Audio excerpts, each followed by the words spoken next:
عباد الله، بر الوالدين لا ينقطع بموتهما، بل يستمر بالوفاء بعهدهما وقضاء الدين عنهما والصدقة والدعاء لهما والإحسان والود ووصل صلتهما. وعن أنس بن مالك رضي الله عنه قال: قال رسول الله صلى الله عليه وسلم: إن العبد ليموت والداه أو أحدهما وإنه لهما لعاق، فلا يزال يدعو لهما ويستغفر لهما حتى يكتبه الله بارا. رواه البيهقي.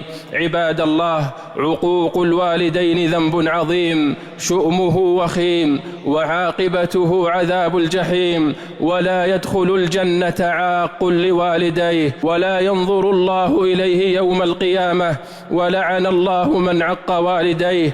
فاحذر عبد الله من عقوبة الله نتيجة العقوق، فقد قال النبي صلى الله عليه وسلم: كل الذنوب يؤخر الله تعالى ما شاء منها إلى يوم القيامة إلا عقوق الوالدين، فإن الله تعالى يعجله لصاحبه في الحياة قبل الممات.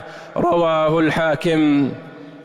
اللهم وفقنا لبر الوالدين والوفاء بحقهما أحياء وأمواتا، واجمعنا بهم في مستقر رحمتك.